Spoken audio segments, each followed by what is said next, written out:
Welcome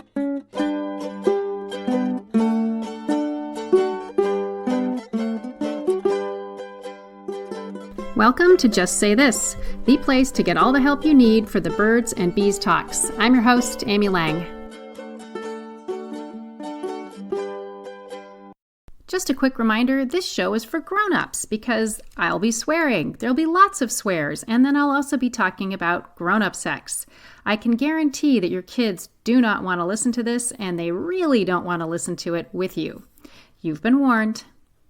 Do you have a question for me? Please give me a call. The phone number is 206-926-1522, 206-926-1522, and I will answer on the show. And if you have a funny sex talk story, please call in those as well. 206-926-1522. Thanks. Hi, I've been following your work for a while, so when a concern with my almost 4-year-old daughter came up, I knew you were the one to turn to. She has recently become fixated with people's private parts. It started a few weeks ago when we were in line at a restaurant, and she started hiding her head and crying when it was almost time to order. I finally got her to tell me that she couldn't stop staring at the man in front of us and his penis. He was, of course, wearing jeans, so you couldn't actually see anything but clothing.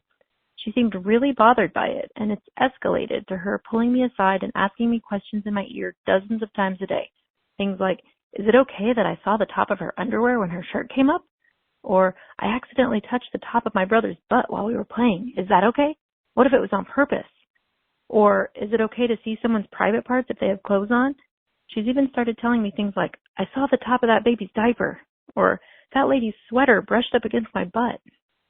We've always been direct and used correct language for body parts, and I've explained everything as matter of fact as possible, but I'm just wondering what I should be saying to her. The only thing I can think of that may have started this was that she was looking at my husband's medical textbook a few weeks ago, and it showed all the body parts, but she had already seen real body parts from siblings in the bath before, so I'm not sure why that would have made such an impact. Just wondering if you have any advice on how to talk about these things with her. Thanks for all you do. Bye.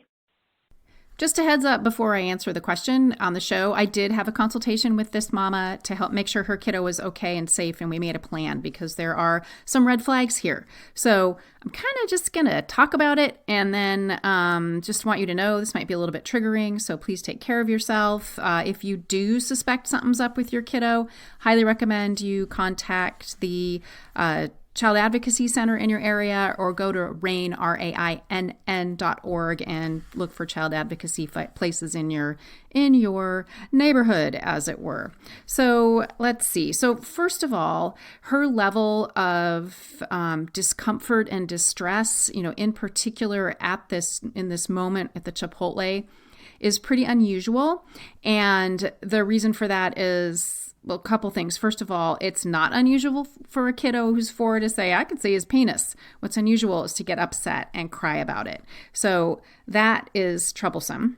The other thing, too, is that how this has sort of spiraled into real concern about private body parts, right? Like, I accidentally touched my brother's butt. Is that okay? Am I bad? Am I a bad person? Being really concerned that they saw a baby's diaper, or that she saw somebody's underwear. All that stuff is really unusual. And so definitely the kiddo, I referred her to therapy to see what's going on there. And some of the concerns here, there are kind of a couple things going on. So first of all, it could be that something inappropriate has happened with her. It could be that she has, and kids oftentimes frame this as games, played games with her brothers that involve penises or private parts. Mom checked. That doesn't appear to be the case. It could be that she was exposed to porn and is now completely triggered when it comes to private body parts. Of course, it could be that she's been abused in some way. But one of the things about what's happening with her is the intensity and the fixation for her. And so that is really not typical. So it could also be that there may be something neurologically different going on. As you may have heard, I'm delving into this field, and this could be something that she's obsessing about, which can happen with kids who have different neurodiversities. And so looking at her and watching all of this, obviously I did say she needs to see somebody because she can't unhook from it, and she's so distressed by it. So some of the things I talked to the mom about, I hate it when people say talk to mom like that.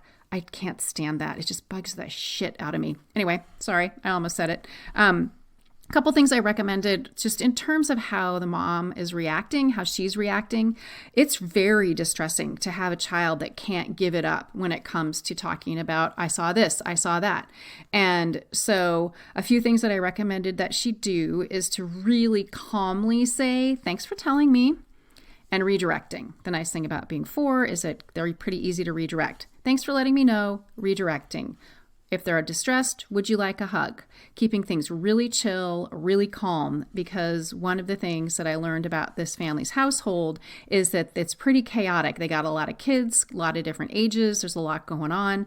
And part of what might be happening is this sweetie might have figured out this is a really great way to get a lot of attention.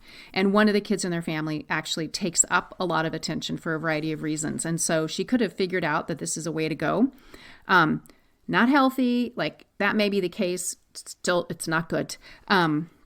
So being really calm with her, finding time to spend special time with her, really paying attention to her, talking with her very carefully about this kind of stuff that's going on for her. But the main thing for me for now was to have the mom take a step back and honestly kind of calm down and be less in her freak out head, which understandably, I think we would all be in our freak out brains if this was going on with our kid. So just using this as an opportunity to settle herself, settle mom's neurological system, settle her daughter down by not having a big reaction. You know, that thing about, hey, can I have a hug is such a good parenting thing when kids are starting to lose their shit.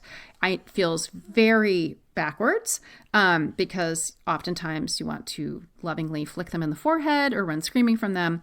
But this is something that can really help them regulate their little nervous systems and help you too. So just kind of getting ahead of it and a lot of reassurance, but not a lot of talking, So one of the things about 4-year-olds is that they're not great reporters. Sometimes they are, sometimes they're super bright and can say all the words. But when it comes to something like a suspicion of sexual abuse, they're usually have been told and threatened that they will get in trouble, people will get killed, all kinds of awful stuff by the person that's doing the abuse. And so they won't tell. Also, whatever's happening may be framed as a game. And so there could be a lot of reassurance from that person they trust that this is a game, it's fun, it's our secret king, it's our secret thing. Even though it's distressing to the child and they know from the conversations, like I know this mom has been really on top of body boundaries and that kind of stuff, that even though they know that, the special attention and the secret stuff can keep them hooked in. And obviously there is there's fear, because if the family's been talking about body boundaries and they're breaking the rules, it gets complicated. And I just want to say, I am so glad this mama called me to get help, because lots of people won't do that. And it just kills me. And so it is so important to ask for help if something is happening with your child and you're not sure of. It is your job to take care of them. And I know it's terrifying. You don't want to think something awful is happening to the kid. But this is why we are in this situation when it comes to sexual abuse. Nobody's willing to take the steps to talk about it. And no one wants to believe it either.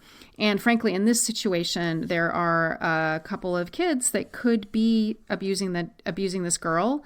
And so no one wants to deal with that either. But the perspective here is that everybody needs help. Now, I say that, and I don't know. One of the things that's hard for me about these kinds of consultations is that I oftentimes don't know what happens. I don't know if they take my advice. I don't know if the child gets help. Sometimes I'll follow up. Mostly I don't, because I'm not a therapist. I'm curious, and I just hope that people will do what I ask them to do, even though it can feel really overwhelming. Anyway, I just looked at my notes. So looking at the medical textbook, that might have gotten some things started. She did say that she looked at it with her older brother, who's 6, and that there was some touching, but it was out of curiosity, and she didn't seem particularly distressed by that. She did tell me this after she talked to her daughter again. Oops, sorry, clonking. So that's also typical, right? You know that from listening to me. So there's a lot going on here, a lot in the family. And, this child definitely needs help. I'm just going to circle back to that obsessive and upset, right? Can't stop thinking, pushing, loopy thoughts, that kind of thing. So I'm so glad she called in. Like I said, there's lots of help and resources. They're in the show notes. And please don't ever hesitate to ask me for help. This is my job. You can email me, amy@birdsandbeesandkids.com. That's usually the easiest way to find me. So if you need help, just email me right now. I will help you. I got it all going on over here. Well, not all, a lot of it going on. Anyway, so yeah, no fun, right? No fun. But here's fun. I got a funny one coming up for you right now. So take a breath. Remember that most people on the planet are healthy and safe. And also remember that it is the adult's responsibility to get a child help. It is not the child's responsibility to ask for help. Hi, Amy. I have a funny sex story that involves my child. That sounds bad. Here we go. So I'd recently given my 7-year-old daughter a birds and the bees conversation, kind of went over all the basics and said, this is something consenting adults to do, and it's nothing you need to worry about now, but I want you to know how this all works. And 3 nights later, my husband and I were having sex upstairs, and I had pretty much been asleep before this had started happening, so I had earplugs in because he snores horribly. Normally, I am the one that is very conscious about being quiet and locking the door and all of these things because we have 3 young daughters. Well, on this particular evening, that is not something that happened because I was too much in the throes of passion, apparently. While my husband and I are having very loud, very passionate sex with each other, I am sitting on top of my husband, and all of a sudden I hear, "Mommy, what are you doing?" And I look over, and there is my 7-year-old right there. My husband quickly, rolls over, and I jump out of bed, and I say, he says, "Oh, we were just talking." And I said, "Oh, that's not true. We were having sex. Why don't I walk you back to bed, and we can talk about it." I take her back downstairs, and I say, "Do you have any questions? You have anything you want to talk about what, you saw Dad and I doing or anything?" And she said, "No, I'm okay." Very nonchalantly. And I said, "Okay, great. Well, good night. I love you."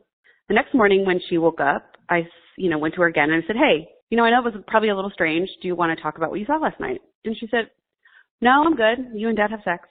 And just went and got cereal and orange juice and sat down. I grew up in a household where sex was talked about in a very fundamental way, like penis and vagina, make a baby, when you're in love, when you're married. And in some casual conversations, my mom, although she was joking, said things like, "You'll be sent away to live with your grandma if you get pregnant," sort of thing. So it was never brought to me as consenting adults. It was never brought to me as people who were not married. Sex is only for people who are married. And so I really tried to establish that with my kiddos. But I never also had any kind of understanding that it was okay for married people to have sex. And that my parents had sex and that was fine because that's what people do. Anyway, it was very funny and shocking, and just like it is with kids and parents and sex and all of the above. So thank you so much for your show. I think it's great. Have a great day.